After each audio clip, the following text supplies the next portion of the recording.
Hi, I'm Julie Anderson, and I am going to demonstrate for you how to measure your kitchen so that you can design your own kitchen. Measuring a kitchen is very easy. Most people will think to draw in cabinets and countertops, but that's not what you want to measure. You want to measure your structure. So I'm going to show you how to get a basic kitchen plan drawn up, and then you can send that to us for design. The first thing, you want to make a drawing of the kitchen itself. The kitchen I'm standing in is a large L shape with an island, so I'm going to draw an L. This represents my wall, and this one has a little return at the end, so I'm going to measure all the walls. This represents a window that is not included in the kitchen, so I'm not going to measure that. And then we have another window over the area adjacent to the sink. Oh, and we have a door. So you've got your walls, your windows, and your doors drawn. Now, the next step is to measure. Everyone knows how to use a tape measure, I hope. In this case, I've already looked. This panel runs right up to the opening of the window, so I'm not going to count any wall space on that side. I'm going to measure the refrigerator, and that is 37 7/8. So I write that down in another spot, 37 7/8. And then measure this little space here between the first panel and the window. That's 16 inches.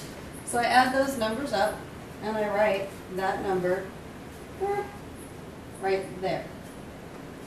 Then I measure my window. We've got width, height, and then the height off the floor. So the width is 36.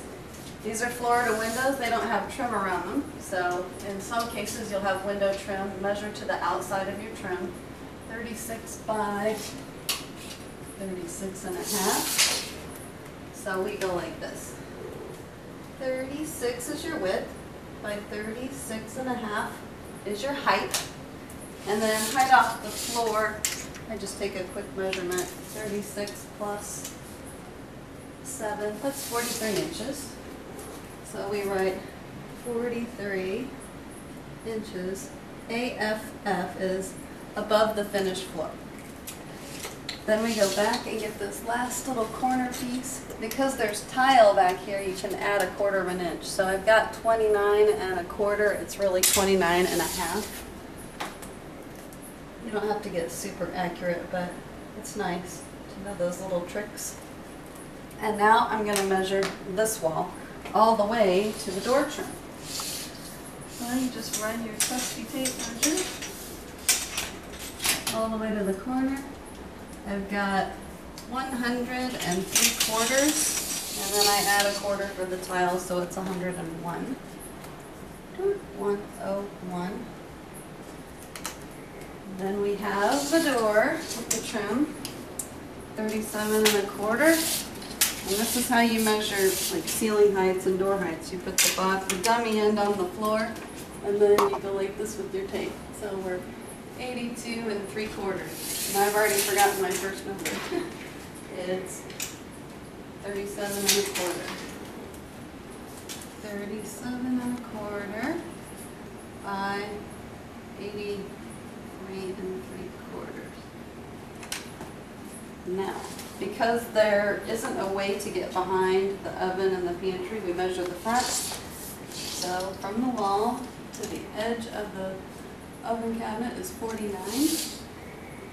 And then 49 plus 34 1/4.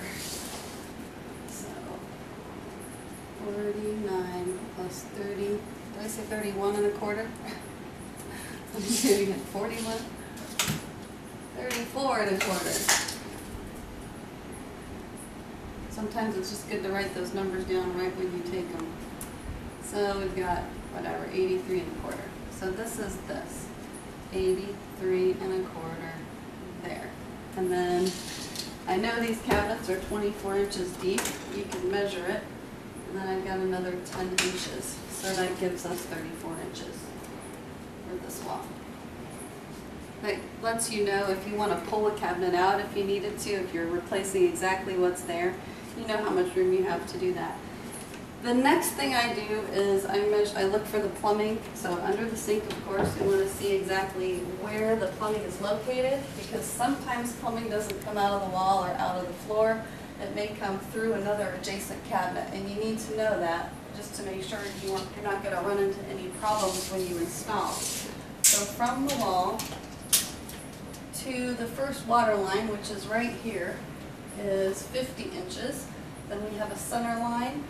And then the other water line, we're at 60 inches. So 50 and 60, that's where our water location is. So I'm going to put an arrow and put center line, 50 inches to 60 inches. That's where our sink base has to be, around that. So that's your sink. I also look at electrical. I see where the outlets are. If they need more outlets, it's good to know that. Make sure that the outlets for the wiring for all of the appliances are where they need to be. If they need to be moved, you need to pay attention to that. Also, we got to do the ceiling height, because there's very important number to know how high you need to go with your cabinets. A lot of people want to go right to the ceiling. In this case, the ceiling height is 98, and with 96-inch cabinets, that gives you 2 inches of play. If you went to a 90-inch cabinet, that gives you 8 inches of play. So with moldings and buildups, you can get to that 98.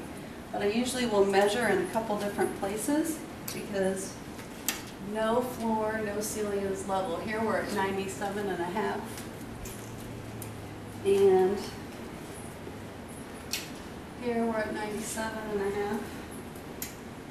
And here we're at 97.25. So pretty level. So you got to write your ceiling height down.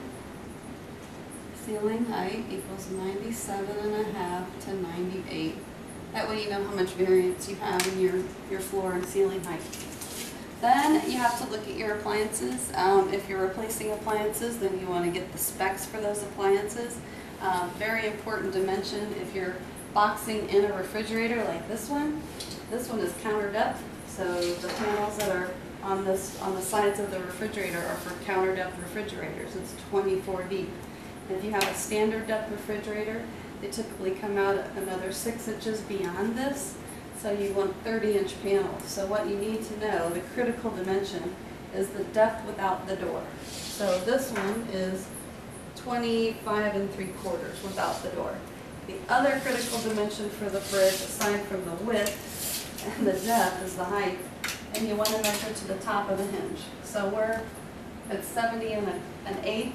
So you want to make sure you have that height, covered. You're not measuring just to the top of the actual box itself. Dishwashers are standard. Most ranges are standard, but you still need to look at all of the specs.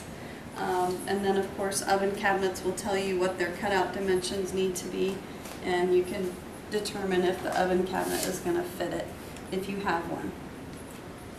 Okay, another consideration that you have to think about with your height of your cabinets versus your ceiling.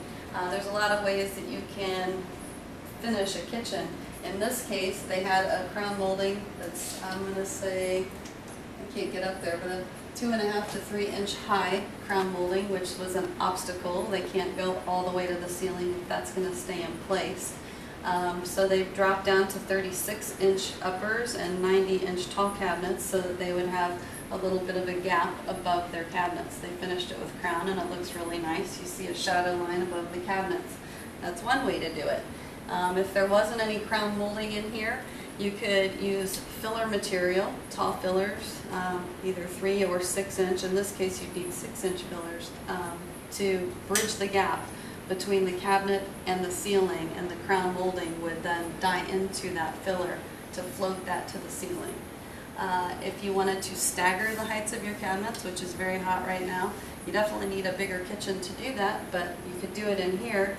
You could have in this case, 90-inch tall cabinet, and you could drop down to a 30-inch wall cabinet and continually have a taller cabinet, then shorter section, then taller section. You always want the taller sections in the corners and on the ends, and your lower sections in the middle or in the inside parts, like sections of the wall. So that's another consideration. Also, you know, if you ever need any guidelines on design, you could call us, and we're happy to help you in any way that you need. So feel free to give us a holler. We're happy to help you with your kitchen project.